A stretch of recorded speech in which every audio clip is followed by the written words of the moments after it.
नमस्कार दोस्तों, tax audit report related एक इम्पॉर्टेंट और एक ज़रूरी अपडेट हम आपके लिए आज लेकर आए हैं। दोस्तों, आप सभी को पता है टैक्स ऑडिट की जो ड्यू डेट है सरकार ने एक्सटेंड करी हुई है। 30 सितंबर आखिरी ड्यू डेट थी, जिसको बढ़ाकर 7 अक्टूबर 2024 कर दिया गया है। अब टैक्स ऑडिट रिपोर्ट जो लोग अभी तक फाइल कर चुके हैं उन लोगों को यह ध्यान रखना है कि आपको इसकी इनकम टैक्स रिटर्न भी इसी अक्टूबर महीने में ही फाइल करनी है। 31 अक्टूबर 2024 आपके लिए आखिरी डेट है इनकम टैक्स रिटर्न फाइल करनी। जिन लोगों ने टैक्स ऑडिट करवाई है, यानी आपकी अगर टैक्स ऑडिट रिपोर्ट अगर आपने फाइल करी है तो आपको इनकम टैक्स रिटर्न भी इसका फाइल करना है, जिसकी तारीख है 31 अक्टूबर। ये तो हमने बात कर ली टैक्स ऑडिट रिपोर्ट के बारे में और इनकम टैक्स रिटर्न की ड्यू डेट के बारे में, ये आप सभी को पता होगी। लेकिन एक इंपॉर्टेंट अपडेट और मैं आपको बता दूं, टैक्स ऑडिट रिपोर्ट रिलेटेड और इनकम टैक्स रिटर्न रिलेटेड जो भी इंडिविजुअल है या एचयूएफ है, उन लोगों के लिए यह बेनिफिट दिया गया है कि अगर आप टैक्स ऑडिट करवाते हैं, यानी अपनी बुक्स ऑफ अकाउंट ऑडिटेड करवाते हैं, सेक्शन 44A(b) के तहत अगर आप टैक्स ऑडिट करवाते हैं तो उस केस में अब आपको डीएससी की रिक्वायरमेंट नहीं होगी।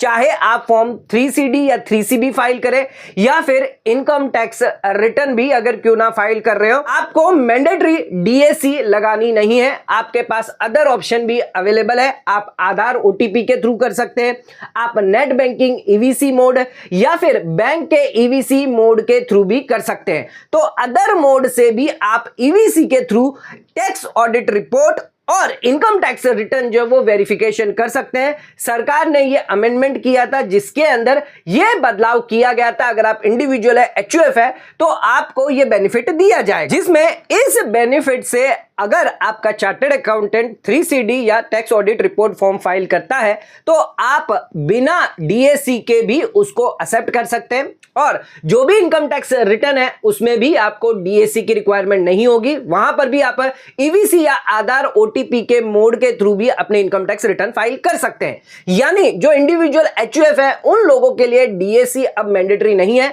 उन्हें डीएससी लेना मैंडेटरी नहीं है। अब बात यह आ जाती है कि जब इनकम टैक्स रिटर्न हम फाइल कर रहे हैं तो कुछ लोगों को, टैक्स पेयर को यहां पर इश्यू आ रहा है।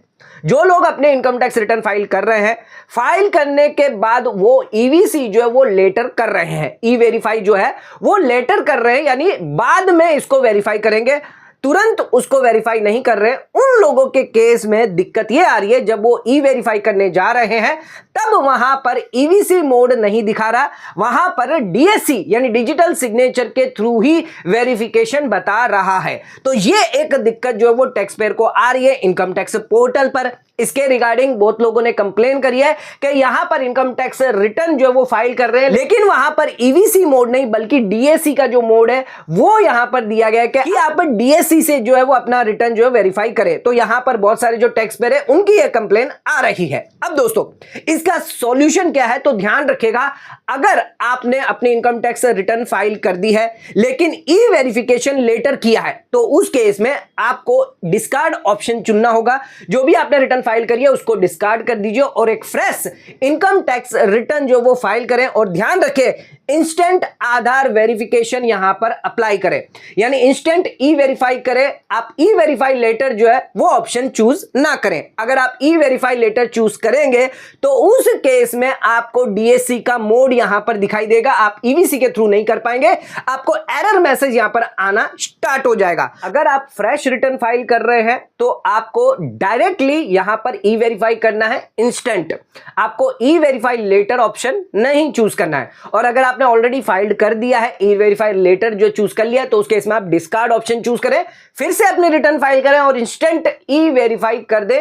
आप ई वेरीफाई 3 तरीके से कर सकते हैं, आधार ओटीपी के थ्रू, बैंक के ईवीसी के थ्रू, या फिर नेट बैंकिंग अगर है तो नेट बैंकिंग ईवीसी के थ्रू भी कर सकते हैं। आपको इंस्टेंट करना है, जिससे आपकी अगर कोई प्रॉब्लम और दिक्कत आ रही है तो वो यहां पर रिजॉल्व हो जाएगी। इनकम टैक्स डिपार्टमेंट से यह कहना है कि जल्द से जल्द इस टेक्निकल इश्यू को सॉल्व करें, क्योंकि लॉ के अंदर अमेंडमेंट कर चुके हैं।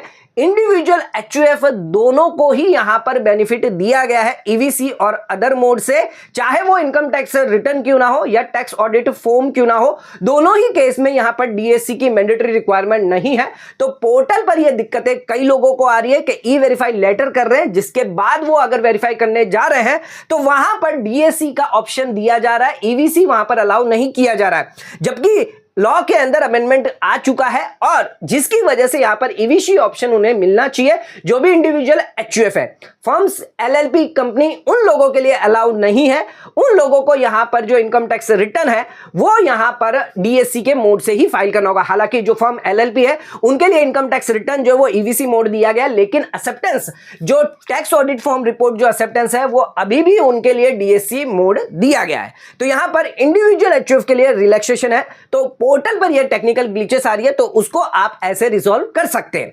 दोस्तों इसके अलावा अगर आपको कोई दिक्कत आ रही है, परेशानी आ रही है इनकम टैक्स रिटर्न फाइल करते वक्त या टैक्स ऑडिट रिपोर्ट फाइल करते वक्त, 7 तारीख आखिरी डेट है, तो नीचे कमेंट करके आप अपनी प्रॉब्लम हमें बता सकते हैं। इसका रिजोल्यूशन हम आपको जल्द से जल्द कमेंट करके जरूर बताएंगे। आज का वीडियो अगर आपको पसंद आया तो वीडियो को लाइक शेयर सब्सक्राइब करना ना भूले, ज्यादा से ज्यादा शेयर करें ताकि और लोगों तक इसकी नॉलेज पहुंच सके। आज का वीडियो यहीं खत्म करते हैं, धन्यवाद।